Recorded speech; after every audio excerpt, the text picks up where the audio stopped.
अस्सलाम वालेकुम। 9th class बेटे, open your chemistry book, page number 95। 94 हमने कल कंप्लीट कर लिया था। मैंने आपको बेसिक इंट्रोडक्शन दी थी जस्ट एसिड एंड बेस की। बेटे हमने एसिड और बेस की डेफिनेशंस की थी और इनकी एग्जांपल्स की थी। पेज नंबर 94 पे बेटे एक इंटरेस्टिंग इन्फॉर्मेशन लिखी हुई थी। एक्सरसाइज मैंने कल करवा दी थी आप लोगों को। ये क्वेश्चन यहीं पे हमने अपने टॉपिक का एंड किया था। Oxalic acid H2C2O4 is the simplest organic diprotic acid. Its commercial use including bleaching straw and leather and removing dust and ink stain from fabric.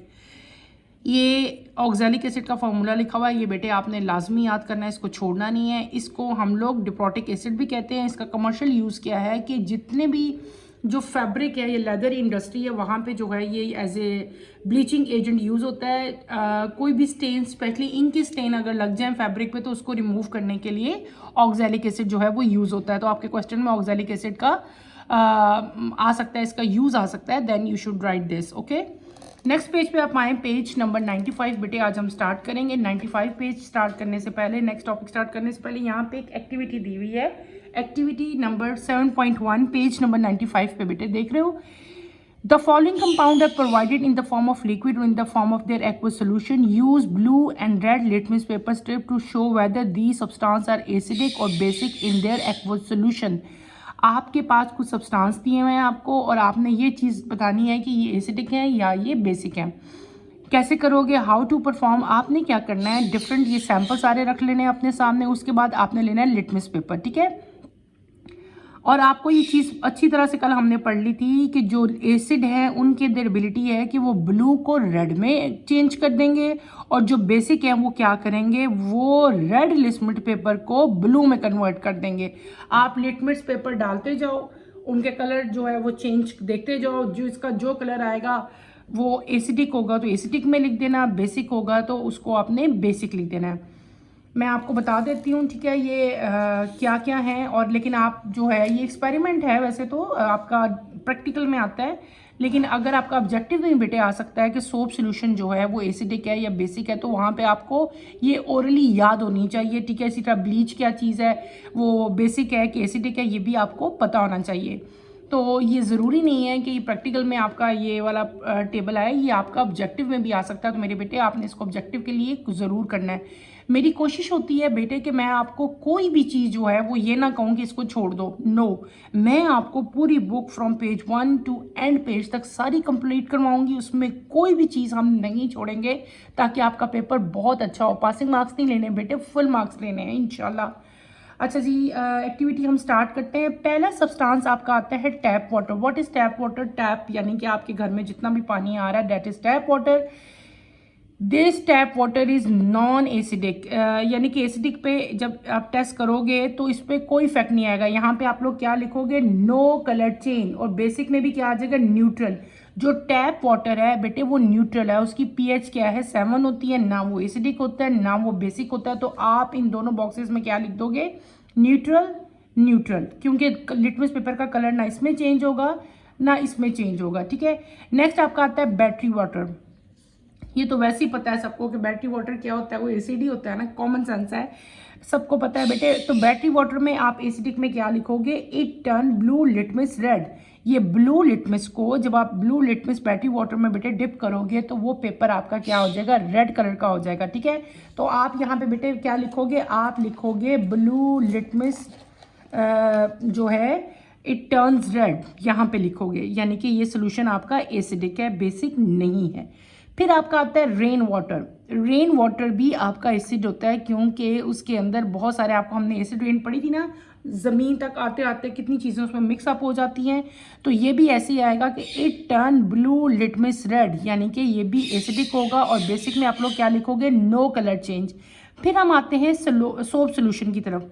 तो बेटे जितने भी सोप और शैम्पूज हम घरों में यूज़ करें, ये तमाम के तमाम बेसिक होते हैं, याद रख लें, ये वैसे ही कॉमन। तो सोप सोल्यूशन आप क्या करेंगे, इसमें आएगा नो कलर चेंज, लेकिन इसमें करोगे तो क्या आ जाएगा, it turn red litmus to blue, यानी कि ये क्या होगा, आपका सोप सोल्यूशन बेसिक होगा। फिर टूथपेस्ट मैंने पहले बता दिया, टूथपेस्ट, शैम्पू, सोप, ये सारे बेसिक होते हैं। यहाँ पे आ जाएगा नो, और यहाँ पे आपका क्या आ जाएगा, सोप सोल्यूशन आपका जो है ये बेसिक है, ठीक है। टूथपेस्ट भी आपका क्या आ जाएगा, बेसिक आ जाएगा। यहाँ पे आप क्या लिखोगे, it turn red litmus to blue. फिर आपका आता है शैम्पू। शैम्पू आपका जो है एसिडिक है। अच्छा, मैंने पहले वर्ड बोला शैम्पू, सोप मैंने पहले आपको इस तरह बोला था, लेकिन इसमें भी ना डिफरेंस है। कुछ शैम्पूज ऐसे हैं जो एसिडिक इन नेचर होते हैं, कुछ शैम्पूज ऐसे हैं जो बेसिक इन नेचर होते हैं। वो जब हम उनकी कंपोजिशन पढ़े ना, तो नीचे उसके साथ लिखे होते हैं कि ये एसिडिक है या ये बेसिक है, ठीक है। तो आप जब फिर उसका क्या करते हैं, हम लोग लिटमस पेपर से टेस्ट करते हैं, ठीक है। तो वो क्या आपका अगर एसिडिक आएगा तो यहाँ पे आप एसिडिक, यार इन जनरल ज़्यादातर जो 80% शैम्पू जो हैं वो एसिडिक ही होते हैं। कुछ मेडिसिनल ऐसे होते हैं जो बेसिक होते हैं, वैसे अदरवाइज तमाम के तमाम शैम्पू जो हैं वो एसिडिक इन नेचर होते हैं। जब आप शैम्पू में लिटमस पेपर डालते हैं, it turn blue litmus to red. Clear हो गया। यहाँ पे क्या आ जाएगा, नो कलर चेंज आएगा। फिर आपका आता है ब्लीच। अभी मैंने पढ़ाया भी था ब्लीच का बोला। तो ब्लीच क्या चीज़ है बेटे, ब्लीच जो है ये एसिडिक नहीं होती। यहाँ पे आप लिखोगे नो कलर चेंज। ब्लीच जो है ये क्या होती है, it is basic in nature, ठीक है। इसको आप लिख दोगे कि it turn red litmus to blue. Clear हो गया। ये जिनको मैंने टिक लगाए हैं ये आपको पता होना चाहिए, दे आर एसिडिक। और यहाँ पे ये वाले दो यानी कि सोप सोल्यूशन, टूथपेस्ट और ब्लीच, ये तीन बेसिक हैं। रेन वाटर, बैटरी वाटर और जो शैम्पू है ये क्या है, एसिडिक हैं। जिन कॉलम्स में हमने कुछ नहीं लिखा वो तमाम चीज़ें क्या हैं वहाँ पे, ये दोनों न्यूट्रल हैं, ठीक है। और ये दोनों बेसिक थे। क्लियर हो गया, समझ आ गई बेटे। आगे आपको यहाँ पे एक एक्सरसाइज दी हुई है। नीचे अगर आप इसी टेबल के नीचे आते हो बेटे, यहाँ पे एक्सरसाइज दी हुई है। In what ways are mineral acid useful for us. Mineral acid जो हैं वो हमें किस तरह यूजफुल है हमारे लिए, ठीक है। ये हमने बताना है। कुछ कोई भी एसिड्स आपने अपनी तरफ से एग्जांपल्स लेनी है। मैं आपको एक दो एग्जांपल्स देती हूँ। मिनरल एसिड जो हैं बेटे ये हमारे लिए बहुत सारे वे से they are useful us for various ways. आप लिखोगे नंबर 1, पहली एग्जांपल मैं आपको देती हूँ सल्फ्यूरिक एसिड की। सल्फ्यूरिक एसिड का फार्मूला क्या होता है बेटे, H2SO4। सल्फ्यूरिक एसिड मैंने लिखा H2SO4, ये सल्फ्यूरिक एसिड इसका नाम है, ये इसका फार्मूला है। आप क्या लिखोगे, सल्फ्यूरिक एसिड जो है इसको हम फर्टिलाइजर, डाइज, पेंट्स और प्लास्टिक की मैन्युफैक्चरिंग में यूज करते हैं। क्लियर हो गया बेटे। क्या मैंने कहा, मैंने पहला मिनरल एसिड कौन सा बताया, सल्फ्यूरिक एसिड बताया। सल्फ्यूरिक एसिड को हम किसकी मैन्युफैक्चरिंग में यूज करते हैं, fertilisers, dyes, paints and plastic. Number 2, hydrochloric acid यानी कि HCl। मैंने क्या बोला, हाइड्रोक्लोरिक एसिड HCl। HCl कहाँ यूज होता है, HCl is use for cleaning metal, tanning and printing industry. कहाँ यूज करते हैं, इसका यूज क्या है, it is use for cleaning metals बेटे, टैनिंग होती है leather industry, and printing industry. याद हो गया, लिख लिया आप लोगों ने। कोशिश तो मैं कर रही हूँ स्लो बोलूँ ताकि आप लोग लिख लो। दोबारा बता देती हूँ बेटे, ये हाइड्रोक्लोरिक एसिड है HCl, हाइड्रोक्लोरिक एसिड। इसका क्या फंक्शन है बेटे, it is use for cleaning metals, tanning and printing industry. फिर आपका आता है नाइट्रिक एसिड। एक और एसिड भी है नाइट्रिक एसिड होता है HNO3। ये इसका फार्मूला होता है HNO3, जो मैंने अभी बोला नाइट्रिक एसिड। नाइट्रिक एसिड जो है ये कहाँ यूज होता है, it is use to make fertiliser and explosive, ठीक है। याद हो जाएगा, it is use to make fertiliser and explosives. एक और लिख लो, फॉस्फोरिक एसिड। फॉस्फोरिक एसिड क्या है, PO3, PO4 भी हो सकता है। यहाँ पे आप लोग लिख लो PO3, 4 भी आपका इवन हो सकता है। इसका मेन फंक्शन क्या है बेटे, ये कहाँ यूज़ होता है, आप लिखोगे phosphoric acid is use in soft drinks to add sour taste. अक्सर सॉफ्ट ड्रिंक्स आप पीते हैं तो उसमें आपको सावर टेस्ट नज़र आता है, तो वो जो सावर टेस्ट है वो due to addition of phosphoric acid होता है, ठीक है। अब मैंने 4 एसिड्स के आप लोगों को जो हैं वो उसके यूजफुल वेज बता दिए। सल्फ्यूरिक एसिड, हाइड्रोक्लोरिक एसिड, फिर क्या था nitric acid and then phosphoric acid. लिख लिए थे आप लोगों ने साथ साथ, अगर नहीं लिखे तो दोबारा से बेटे आप इसको वीडियो को देखें और इसको लिख लें अपनी कॉपी के ऊपर राइट कर लें। ये क्वेश्चन भी हमारा कंप्लीट हो गया, ये क्वेश्चन भी हमारा कंप्लीट हुआ। अब हम अपने आते हैं जो आज टॉपिक हमने स्टार्ट करना है उसकी तरफ हम आएंगे, different concept of acid and base. Acid and base के different concept. Arrhenius acid and base. Arrhenius कौन है? आर्हीनियस बेटे एक साइंटिस्ट का नाम है, उसने अपना एक कंसेप्ट दिया था, उसने बताया था कि what is acid and what is base, उसकी नज़र में क्या थे, ठीक है। तो उसने एक आर्हीनियस और बेस का हमें एक कंसेप्ट दे दिया था, ठीक है। यहाँ पे नीचे उसकी पिक्चर भी बनी हुई है और पिक्चर के नीचे उसका जो है लाइफ स्पैन भी लिखा हुआ, date of birth and date of death. तो बेटे let's start with the reading. Although the earlier definitions of acid and base describe some distinctive feature of these substances, yet new and broader definitions were needed to explain their chemical behavior on the molecular level. Svante Arrhenius, Arrhenius इसका नाम है, a Swedish chemist, ये chemist था, suggested that acid and base may be classified in terms of behavior in water. According to him, an acid is that substance which dissociate in water to give proton or हाइड्रोक्सोनियम आइन। हाइड्रोक्सोनियम क्या कहते हैं इसको? क्या कहते हैं? हाइड्रोक्सियम आइन, हाइड्रोक्सोनियम आइन, ठीक है। Some typical Arrhenius acid are ACl, HNO3, H2SO4 and HCN। HCl break down होगा तो ये देगा, मैं सारे आपको भी करवाती हूँ। Similarly a base is that substance which dissociate in water to give hydroxyl ion. दो आइन हो गए, एक आपके पास आ गया हाइड्रोक्सिल आइन और एक आपके पास कौन सा आ गया? हाइड्रोजोनियम आइन, ठीक है, H3O। Some typical arrhenius bases are NaOH, KOOH, BaOH. This is sodium hydroxide, this is potassium and this is barium hydroxide. इनके नाम भी आने चाहिए आपको, इनके फार्मूलाज भी आने चाहिए। अगर आपके नाम अगर नहीं लिखे हुए तो मैं बता रही हूँ, साथ साथ नोट करते जाओ, क्योंकि पेपर में अक्सर नेम आते हैं और आगे क्वेश्चन होता है right the formula of the following, तो वहाँ पे कंफ्यूज नहीं होना। दिस इज सोडियम हाइड्रोक्साइड बेटे, this is potassium hydroxide and this is barium hydroxide. आगे रिएक्शन दिया हुआ, रिएक्शन मैं भी आपको करके दिखाती हूँ।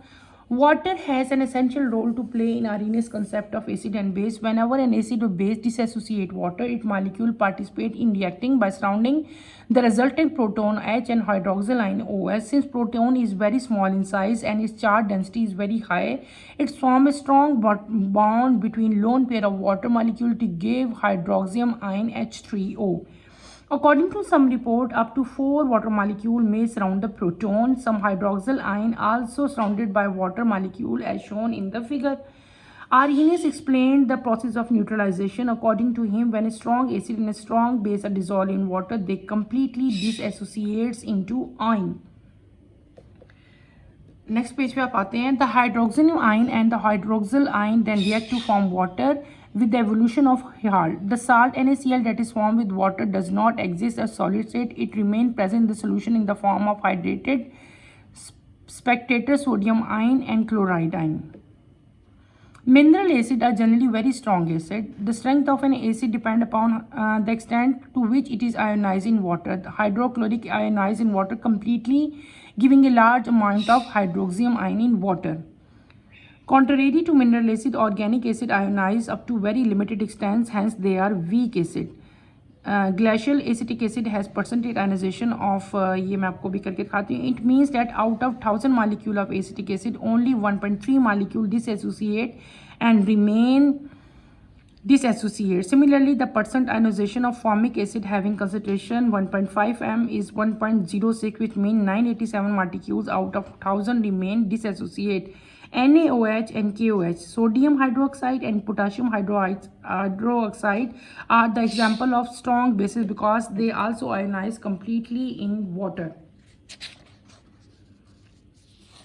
अब मैं आपको इसको एक्सप्लेन करूंगी जो टॉपिक मैंने पढ़ाया। हमने क्या टॉपिक पढ़ा बेटे? हमने अभी जिस टॉपिक की रीडिंग की है that is different concept of acid and base. हम पढ़ेंगे, बहुत सारे कंसेप्ट हैं जिसमें से पहला कंसेप्ट जिसकी मैंने अभी रीडिंग की है that is Arrhenius acid and base concept.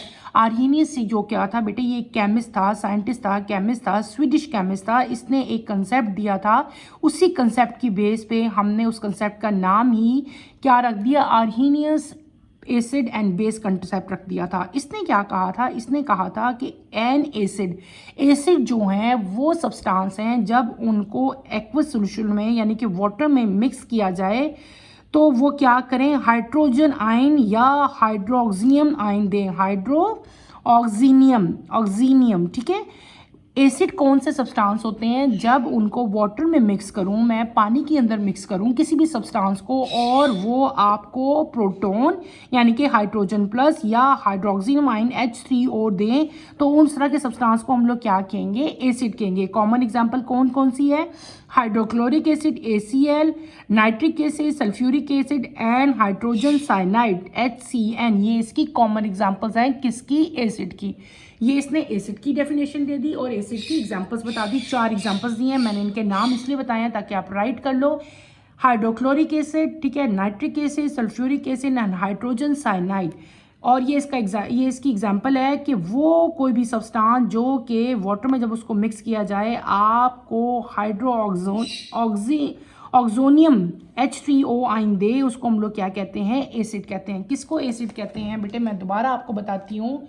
कोई भी ऐसा मॉलिक्यूल जिसको जब हम वाटर में मिक्स करें, कोई भी सब्सटेंस आप ले सकते हो, मैंने क्या लिया, HCl, ठीक है, ये रिवर्सेबल रिएक्शन है। HCl को हमने किसके अंदर मिक्स किया, वाटर के अंदर मिक्स किया, ठीक है, ये ब्रेक डाउन हो जाएगा, ये भी पॉजिटिव है, ये भी पॉजिटिव है, ये मिल जाएंगे, आपके पास क्या बन जाएगा, H3O बन जाएगा, और यहाँ से हमारे पास यहाँ से क्लोराइड निकल जाएगा, ठीक है। यानी कि ये सब्सटेंस है, कोई भी सब्सटेंस हमने लिया, हाइड्रोक्लोरिक एसिड लिया, जब मैंने इसको क्या किया, वाटर के अंदर मिक्स किया, तो क्या हुआ कि इसने आपको एक आयन दे दिया जिसको हमने क्या नाम दिया, हाइड्रोजोनियम, ठीक है, हाइड्रोजोनियम आयन यानी कि H3O दिया। जो भी कंपाउंड आपको H3O आयन देता है या आपको प्रोटॉन देता है उसको हम लोग क्या कहते हैं, एसिड कहते हैं। इसका मतलब क्या हुआ कि जो HCl है बेटे, ये क्या चीज़ है, ये आपके पास एसिड है, हाइड्रोक्लोरिक एसिड। फिर आगे आते हैं इस बेस की तरफ। बेस क्या चीज़ है, what is base, any compound any substance, कोई भी सब्सटेंस जब उसको वाटर में मिक्स किया जाए तो वो क्या दे, हाइड्रोक्सिल आयन दे। हाइड्रोक्सिल आयन का मतलब क्या होता है, OH नेगेटिव। हाइड्रोक्सिल आयन दे तो हम उसको क्या कहेंगे, दिस इज बेस। हम क्या कहेंगे, बेस कहेंगे। कॉमन एग्जांपल हम उसकी करते हैं बेस की। सपोज करो ये एक सब्सटेंस है, ठीक है, इसका नाम क्या है, NaOH। NaOH किसका नाम है बेटे, ये है सोडियम हाइड्रोक्साइड। क्या है, सोडियम हाइड्रोक्साइड। जब मैंने इसे वाटर में मिक्स किया तो ये इसका ब्रेक डाउन हो गया, सोडियम अलग हो गया और आपके पास ये हाइड्रोक्सिल आयन, ये जो आयन आया ना OH, ये OH, इसको कहते हैं हाइड्रोक्सिल आयन। जो भी आपका सब्सटेंस एक्वस सॉल्यूशन में आपको हाइड्रोक्सिल आयन देगा ना, उसको हम लोग क्या कहेंगे, ये बेस है। और जो आपको H3O आयन देगा वो क्या चीज़ होगी, वो आपका एसिड होगा। क्लियर हो गया। ये छोटा सा कंसेप्ट था जिसको हम लोग क्या कहते हैं, Arrhenius concept of acid and base कहते हैं। फिर आर्हेनियस ने हमें क्या चीज़ बताई थी कि वाटर जो है वो इस पूरे कंसेप्ट में बड़ा इंपॉर्टेंट रोल प्ले करता है। उसने यही बताया था ना कि कोई भी सब्सटेंस जब वाटर में मिक्स हम करेंगे तो एक्वस सॉल्यूशन में, तो वो क्या होगा, ये देगा या ये आयन देगा, तभी पता चलेगा कि ये एसिड है, ये बेस है। इसका मतलब हुआ कि उसके कंसेप्ट में वाटर जो है वो बड़ा इंपॉर्टेंट रोल प्ले कर रहा है, क्योंकि एसिड और बेस जो है वो वाटर ही में डिसएसोसिएट होकर आपको रिस्पेक्टिव आयन देते हैं। ये प्रोटॉन देंगे या हाइड्रोक्सिल आयन देंगे। H3O की जगह यहाँ पे प्रोटॉन भी आ सकता है, यानी कि H+, ठीक है। अगर H+ भी हुआ तो इसका मतलब होगा कि this is acidic in nature. Clear है। प्रोटॉन जो है बेटे, याद रखना आप लोगों ने, प्रोटॉन का साइज जो है बहुत स्मॉल होता है। Proton is very small in size and उसकी जो चार्ज डेंसिटी है वो बहुत हाई होती है, इसलिए ये बहुत स्ट्रॉन्ग बॉन्ड बनाता है, ठीक है। और स्ट्रॉन्ग बॉन्ड बना के ये क्या बनाता है, मैंने आपको क्या बताया कि जो प्रोटॉन है, यानी कि प्रोटॉन क्या है, H+ जो है इसका साइज़ बहुत स्मॉल होता है। मैंने क्या कहा, H+ यानी कि प्रोटॉन का साइज़ बहुत स्मॉल होता है, लेकिन इसकी चार्ज डेंसिटी जो है वो बहुत हाई होती है, ठीक है। ये वाटर के साथ क्या करता है कि बहुत ज़्यादा स्ट्रॉन्ग बॉन्ड बना लेता है। और क्या, जब ये स्ट्रॉन्ग बॉन्ड बनाता है तो आपके पास क्या चीज़ बनती है बेटे, ये H2O और ये H है, तो हमारे पास क्या बन जाएगा बेटे, HOHH, यानी कि वही आयन, यानी कि H3O। अब समझ आई ये आयन कैसे बना। क्लियर। फिर और फर्दर इसने बताया था कि इसकी शेप भी बताई थी कि हाइड्रोक्सिल आयन जो है वो कैसा है, उसकी कैसे वाटर की बॉन्डिंग है। तो बेटे वाटर की बॉन्डिंग तो हम बाबा पढ़ के आए हैं ना, कि वाटर के बहुत सारे मालिक्यूल जो है वो सेंट्रल हाइड्रोजन जो उनके सेंटर में जो है वो हाइड्रोजन हमेशा प्रेजेंट होता है। सपोज करो जैसे ये वाटर है H, ये भी H, ये भी हमारे पास क्या हो गया O हो गया। यहाँ पे भी अगर वाटर मालिक्यूल मैं बनाती हूँ, यहाँ पे भी H, ये भी O हो गया, ठीक है। तो यहाँ पे भी अगर मैं वाटर मालिक्यूल ड्रॉ कर रही हूँ, ये सारे वाटर मालिक्यूल जो होते हैं ये सबके एक दूसरे के साथ अटैच होते हैं, लेकिन ये अटैच किसके साथ होते हैं, इनके सेंटर में क्या चीज़ प्रेजेंट होती है बेटे, हाइड्रोजन आयन होता है। क्या होता है, हाइड्रोजन आयन ने इनको जो है सेंटर से अटैच किया होता है। ये क्या, ये हमने अरेंजमेंट बताई वाटर मालिक्यूल की कि इनकी अरेंजमेंट जो है वो कैसी होती है। अच्छा, अब हमने क्या पढ़ा, हमने क्या पढ़ लिया बेटे, मैंने आपको बताया कि आर्हीनियस ने एसिड और बेस का कंसेप्ट दिया था, उसकी डेफिनेशन मैंने आपको बताई और मैंने क्या बताई, उनकी एग्जांपल्स हमने की। आर्हीनियस ने एक और चीज़ भी बताई थी, उसने हमें प्रोसेस बताया था न्यूट्रलाइजेशन का। व्हाट इज़ न्यूट्रलाइजेशन, उसने क्या कहा था कि strong acid and strong base जो हैं वो वाटर में डिज़ोल्व होते हैं, कम्प्लीटली डिज़ोल्व हो जाते हैं, न्यूट्रलाइज हो जाते हैं, ठीक है। कैसे, उसने क्या कहा था आपने बताना है। उसने एक प्रोसेस दिया था, कौन सा प्रोसेस, न्यूट्रलाइजेशन का प्रोसेस हमें समझाया था। और उसने क्या कहा था कि जब भी कभी स्ट्रॉन्ग एसिड या स्ट्रॉन्ग बेस को अगर हम वाटर के अंदर डिज़ोल्व करेंगे तो वो क्या हो जाएंगे, वो कंप्लीटली डिसएसोसिएट हो जाएंगे अपने अपने रिस्पेक्टिव आयंस में। मैंने क्या बात की, मैंने क्या कहा कि आर्हीनियस ने हमें क्या कंसेप्ट दिया, न्यूट्रलाइजेशन का। न्यूट्रलाइजेशन के कंसेप्ट का क्या मतलब है कि जब कोई भी एसिड आप लो, HCl और एक बेस लेती हूँ मैं NaOH, ठीक है। उसने क्या कहा था कि कोई भी एसिड, कोई भी बेस अगर आप लो, ठीक है, तो वो कंप्लीटली डिसएसोसिएट्स हो जाते हैं अपने अपने रिस्पेक्टिव आयंस में, ठीक है। कैसे, ये देखो, ये जब एक्वस सॉल्यूशन हमने लिया, ये हाइड्रोजन अलग हो जाएगा आपके पास, ये इसके साथ मिलके क्या बना देगा, H3O, और क्लोराइड आयन, ये पॉजिटिव आयन है, ये नेगेटिव आयन है, ये दोनों अलग अलग हो जाएंगे ना, देखो अलग हो गए ना बेटे। यही मैं बता रही हूँ कि कंप्लीटली जो है डिसएसोसिएट हो जाते हैं। इसी तरह ये है, ऊपर भी ये रिएक्शन हम पढ़ के आए हैं, ये Na पॉजिटिव आयन बन जाएगा और ये क्या है, हाइड्रोक्सिल आयन OH जो है ये नेगेटिव बन जाएगा। क्लियर है। एक और चीज़ हमने पढ़ ली कि ये जो आयंस हैं ये कंप्लीटली डिसएसोसिएट हो जाएंगे, ठीक है। उसके बाद इसने क्या कहा है कि जो हाइड्रोक्सियम आयन ये जो हमारा बन रहा है H3O जो बनता है बेटे, H3O के अंदर अगर OH डाल दिया जाए, यानी कि ये H3O को अगर OH के साथ रिएक्ट किया जाए तो आपके पास क्या बनता है, आपके पास बन जाता है वाटर, और साथ लार्ज अमाउंट ऑफ हीट जो है वो क्या होती है, वो इवॉल्व होती है। ये एक और फर्दर रिएक्शन उसने बता दिया कि जब हम ये, यानी कि ये जो आपके ये डिसएसोसिएशन हुई थी ना, ये न्यूट्रलाइजेशन का रिएक्शन हुआ था ना, ये ब्रेक डाउन हो गया अपने अपने रिस्पेक्टिव आइंस की तरफ।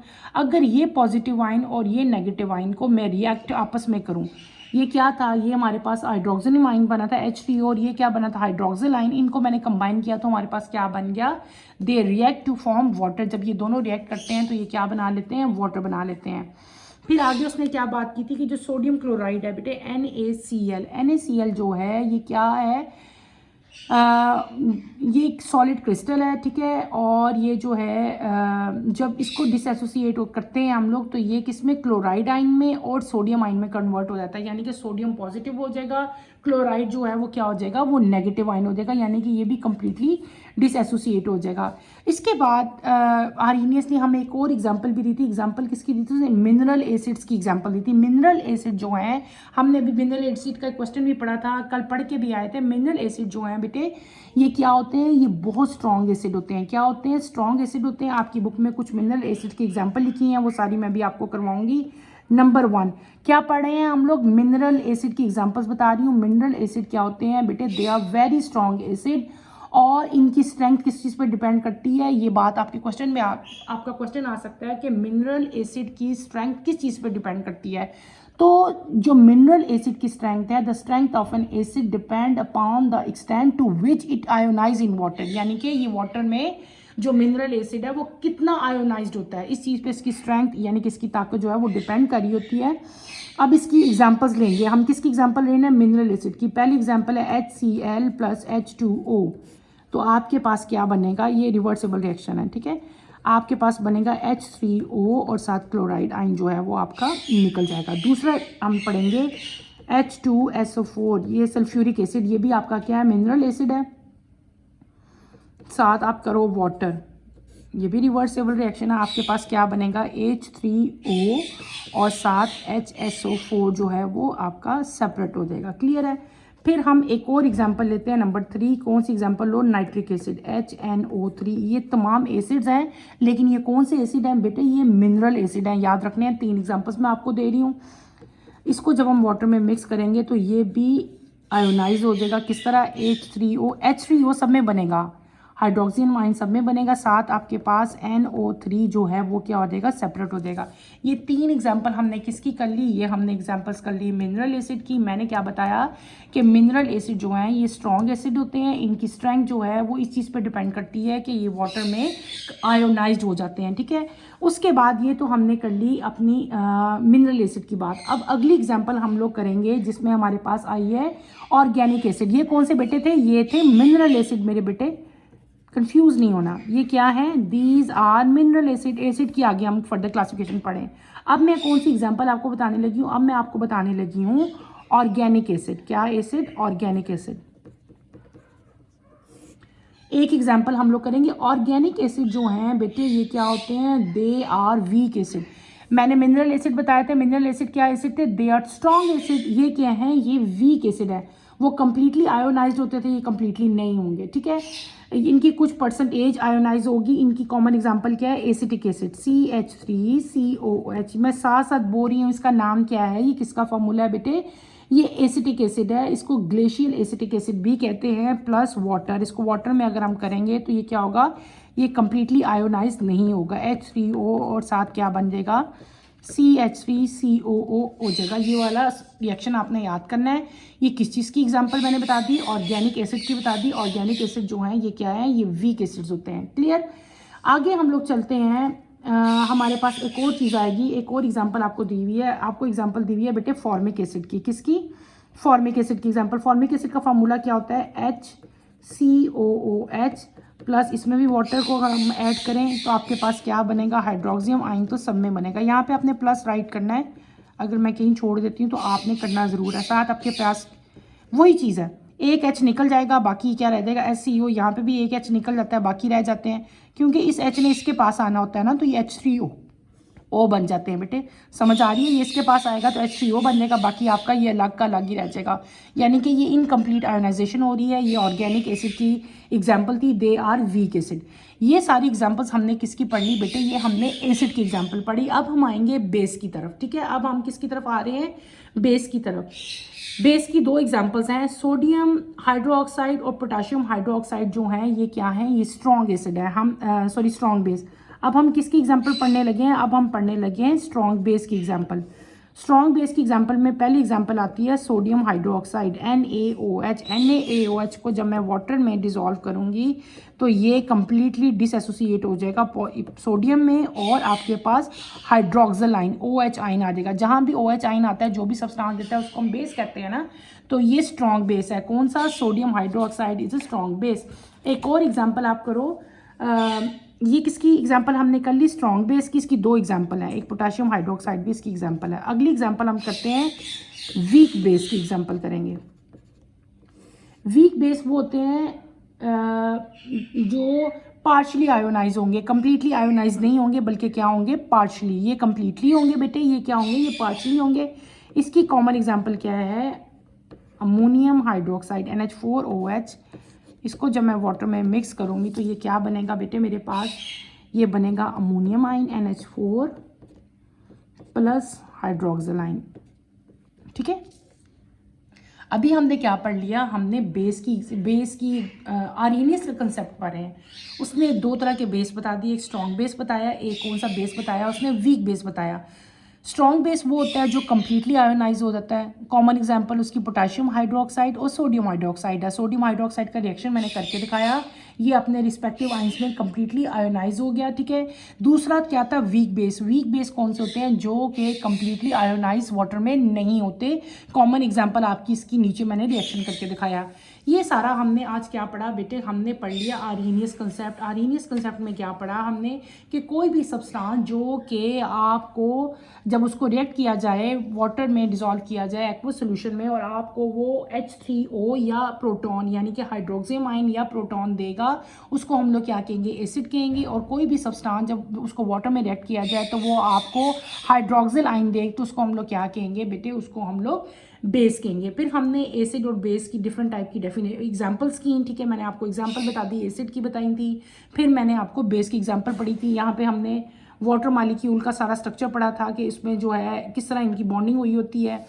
फिर मैंने आपको बेटे बताया था कि क्रिस्टलाइजेशन जो न्यूट्रलाइजेशन है, यानी कि जो एसिड और बेस हैं वो किस तरह जो है अपने अपने रिस्पेक्टिव आयन में जो है कम्प्लीटली डिसएसोसिएट होते हैं, वो मैंने बताया। उसके बाद हमने 2-3 चीज़ें नई फर्दर पढ़ी अकॉर्डिंग टू आर्हीनियस। उसने आपको एसिड की क्लासेस 2-3 बता दी थी। पहले उसने बताया मिनरल एसिड। मिनरल एसिड जो हैं ये वो एसिड होते हैं जो कि बहुत स्ट्रॉन्ग इन नेचर होते हैं, ठीक है, ये बहुत स्ट्रॉन्ग होते हैं। इनकी स्ट्रेंथ किस चीज़ पे डिपेंड करती है, क्योंकि ये वाटर में कंप्लीटली आयोनाइज हो जाते हैं, इसलिए इनको हम लोग स्ट्रॉन्ग एसिड कहते हैं। और मिनरल एसिड की कॉमन एग्जांपल कौन कौन सी थी, हाइड्रोक्लोरिक एसिड, सल्फ्यूरिक एसिड और नाइट्रिक एसिड, ये मैंने सारे इनके रिएक्शन करके दिखाए थे।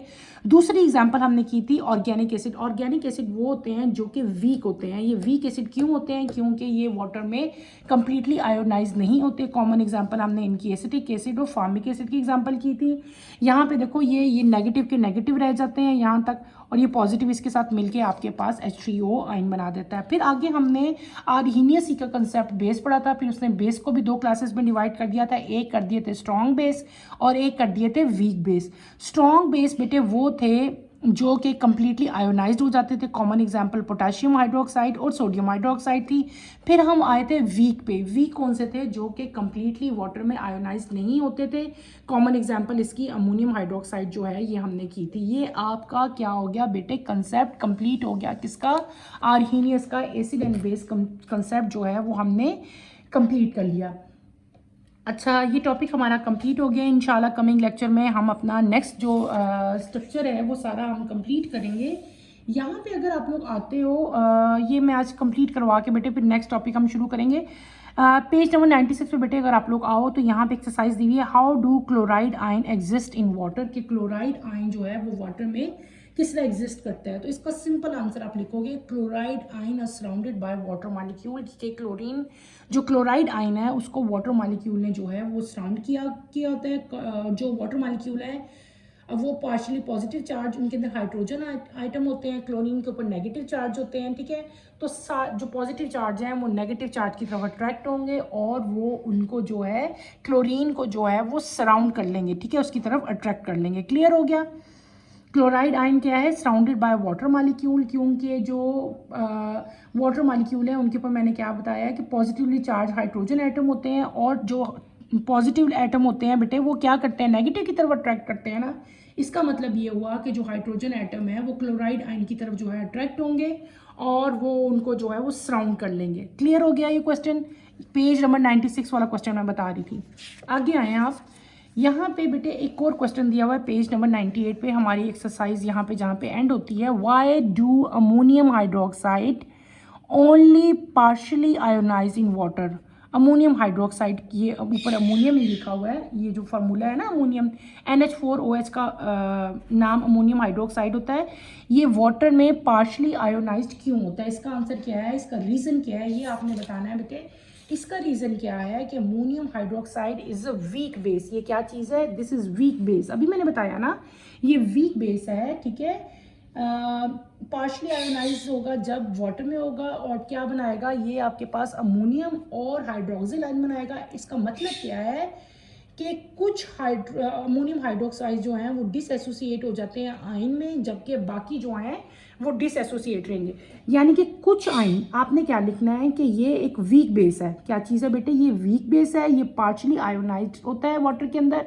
इसके कुछ आयन, क्या मैंने बताया है, ये जो अमोनियम हाइड्रोक्साइड है ना बेटे, इसके कुछ आयन आप यूँ लिख सकते हो कि सम ऑफ अमोनियम हाइड्रोक्साइड मॉलिक्यूल, इसके सम यानी कि इसके कुछ मॉलिक्यूल जो हैं वो तो डिसएसोसिएट आयंस में हो जाएंगे।